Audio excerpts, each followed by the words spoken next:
One of the cannabis banking trailblazers is going public. You're going to see Safe Harbor Financial going via NASDAQ at $185 million deal. But does it actually make money? We're going to look at some IPOs, the top 9 multi-state operators, and check and see if revenues mean anything or if it's just about earnings. All of that coming up. It's only entertainment. Welcome back to the Talking Hedge. I'm Josh Kincaid, capital markets analyst and host of your Cannabis Business Podcast.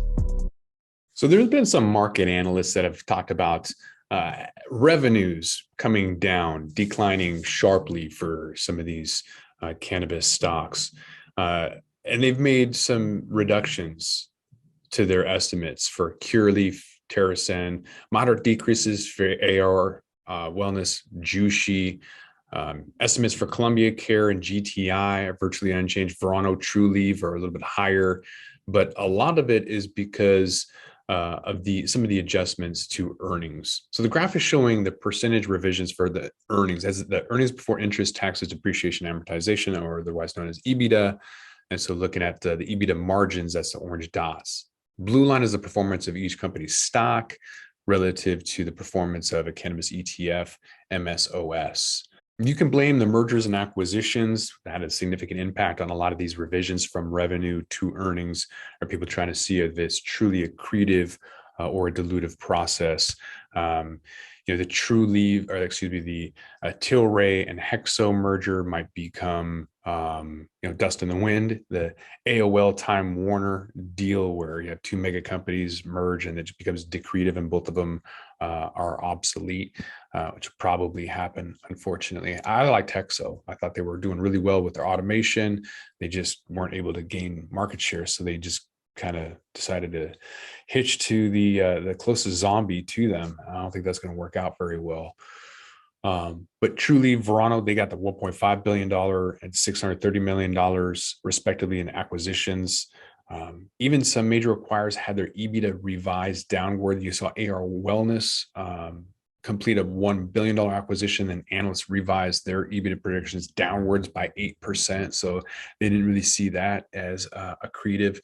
$3 billion written off by Canopy and $1 billion written off by AYR.A has really triggered the industry to say, let's really look at what they're doing and scrutinize it, because some of these deals, whether the Supreme deals weren't an arm's length deal, or some of these where previous people knew each other and they're given $800-900 million, and in the end, we'll see what happens. Don't really see that working out very well for shareholders in the long term. Which is a surprising thing, that a lot of shareholders aren't really all that involved and they don't do their due diligence. They're just kind of more gamblers than anything else. They've got a lot of FOMO. Bottom line, I guess the main takeaway here is that margins are what's missing. So you can see that in the orange dot on the graph. All of the companies on the list, except for Curaleaf and TerrAscend, have higher revenue projections for 2022 than they did a year ago. But every company except Verano has lower EBITDA margins than they did a year ago. So the lower margins more than offset the higher projection revenues. What happened to that margin expectations? Verdian Capital Advisors is estimating or guessing that the sell side equity analysts were too optimistic. They had to rein in their expectations. So they don't know what they're talking about. They think that people are being true to their word, saying that they're going to produce a certain amount. And so their projections on how much they're growing or how much that their top line or bottom line revenues, profits are going to be are all wrong. One other interesting thing on the graph is the blue line shows that the earnings revision had little impact on the relative performance. Curaleaf, the most significant downward revision, actually outperformed Trulieve with the most significant upward revision.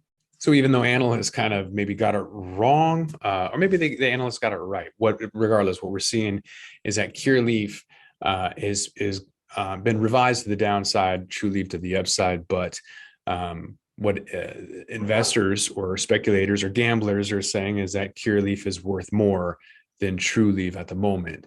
I don't know if either side really knows what they're talking about in the end, because fundamentals don't really matter. I mean, the analysts are looking at fundamentals. Traders are looking at technicals and just kind of buying it out of speculation, no matter what.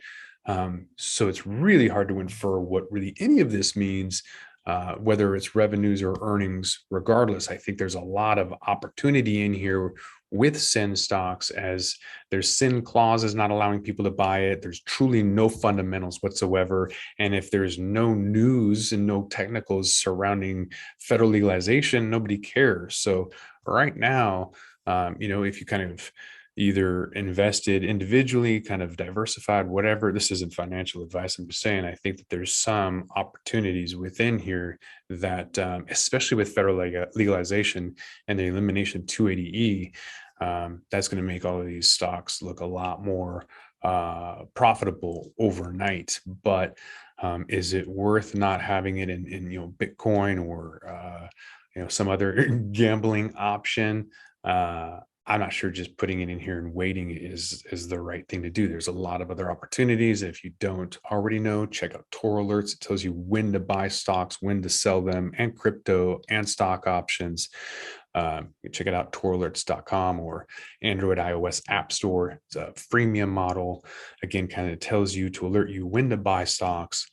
So you don't have to just sit on them. The buy and hold is terrible. Even for crypto, if you bought and held Bitcoin, you'd only get about 28%. Compared to a trading strategy, which is what the app will do, alert you to buy and sell, giving us a 90-something percent, 95, 98% return on Bitcoin alone, 876% on crypto together. But I don't advise anybody to do anything, especially buy and sell stocks or options or crypto, but buying and holding pot stocks is not something I would suggest at all.